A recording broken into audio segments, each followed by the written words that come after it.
دوستو، خداوند کا کلام آپ تک پہنچا ہے۔ پلیز لائک اور شیئر لازمی کیجیے۔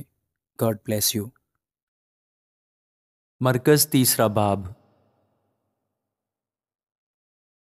اور وہ عبادت خانہ میں پھر داخل ہوا، اور وہاں ایک آدمی تھا جس کا ہاتھ سوکھا ہوا تھا، اور وہ اس کی طاق میں رہے کہ اگر وہ اسے سبت کے دن اچھا کرے تو اس پر الزام لگائیں۔ اس نے اس آدمی سے جس کا ہاتھ سوکھا ہوا تھا کہا، بیچ میں کھڑا ہو، اور ان سے کہا، سبت کے دن نیکی کرنا روا ہے یا بدی کرنا، جان بچانا یا قتل کرنا؟ وہ چپ رہ گئے۔ اس نے ان کی سخت دلی کے سبب سے غمگین ہو کر اور چاروں طرف ان پر غصہ سے نظر کر کے اس آدمی سے کہا، اپنا ہاتھ بڑھا۔ اس نے بڑھا دیا اور اس کا ہاتھ درست ہو گیا۔ پھر فریسی فی الفور باہر جا کر ہیرودیوں کے ساتھ اس کے برخلاف مشورہ کرنے لگے کہ اسے کس طرح ہلاک کریں، اور یسوع اپنے شاگردوں کے ساتھ جھیل کی طرف چلا گیا، اور گلیل سے ایک بڑی بھیڑ پیچھے ہو لی، اور یہودیہ اور یروشلم اور ادومیہ سے اور یردن کے پار اور سور اور سیدا کے آس پاس سے ایک بڑی بھیڑ یہ سن کر کہ وہ کیسے بڑے کام کرتا ہے اس کے پاس آئی۔ بس اس نے اپنے شاگردوں سے کہا، بھیڑ کی وجہ سے ایک چھوٹی کشتی میرے لیے تیار رہے تاکہ وہ مجھے دبا نہ ڈالیں، کیونکہ اس نے بہت لوگوں کو اچھا کیا تھا۔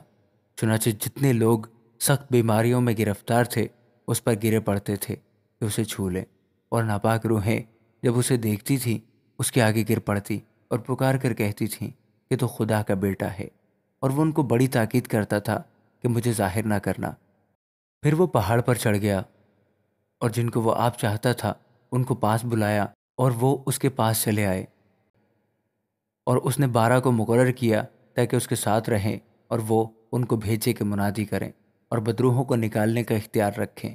وہ یہ ہیں، شمعون جس کا نام پترس رکھا، اور زبدی کا بیٹا یعقوب، اور یعقوب کا بھائی یوحنا جن کا نام بوانرگس یعنی گرج کے بیٹے رکھا، اور اندریاس اور فلپس اور بلترمائی اور متی اور توما، اور خلفئی کا بیٹا یعقوب اور تدی اور شمعون فتانی، اور یہودا اسکریوتی جس نے اسے پکڑوا بھی دیا۔ وہ گھر میں آیا، اور اتنے لوگ پھر جمع ہو گئے کہ وہ کھانا بھی نہ کھا سکے۔ جب اس کے عزیزوں نے ہی سنا تو اسے پکڑنے کو نکلے، کیونکہ کہتے تھے کہ وہ بے خود ہے، اور فقیر جو یروشلم سے آتے تھے یہ کہتے تھے کہ اس کے ساتھ باز بول ہے، اور یہ بھی کہ وہ بدروحوں کے سردار کی مدد سے بدروحوں کو نکالتا ہے۔ وہ ان کو پاس بلا کر ان سے تمثیلوں میں کہنے لگا کہ شیطان کو شیطان کس طرح نکال سکتا ہے، اور اگر کسی سلطنت میں پھوٹ پڑ جائے تو وہ سلطنت قائم نہیں رہ سکتی، اور اگر کسی گھر میں پھوٹ پڑ جائے تو وہ گھر قائم نہ رہ سکے گا، اور اگر شیطان اپنا ہی مخالف ہو کر اپنے میں پھوٹ ڈالے تو وہ قائم نہیں رہ سکتا بلکہ اس کا خاتمہ ہو جائے گا۔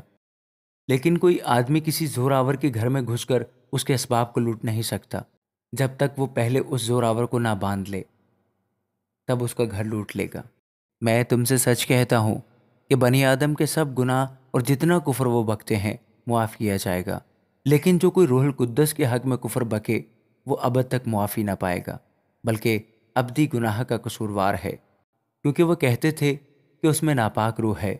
پھر اس کی ماں اور اس کے بھائی آئے اور باہر کھڑے ہو کر اسے بلوا بھیجا، اور بھیڑ اس کے آس پاس بیٹھی تھی، اور انہوں نے اس سے کہا، دیکھ، تیری ماں اور تیرے بھائی باہر تجھے پوچھتے ہیں۔ اس نے ان کو یہ جواب دیا، میری ماں اور میرے بھائی کون ہیں؟ اور ان پر جو اس کے گرد بیٹھے تھے نظر کر کے کہا، دیکھو، میری ماں اور میرے بھائی یہ ہیں، کیونکہ جو کوئی خدا کی مرضی پر چلے وہی میرا بھائی اور میری بہن اور ماں ہے۔ آمین۔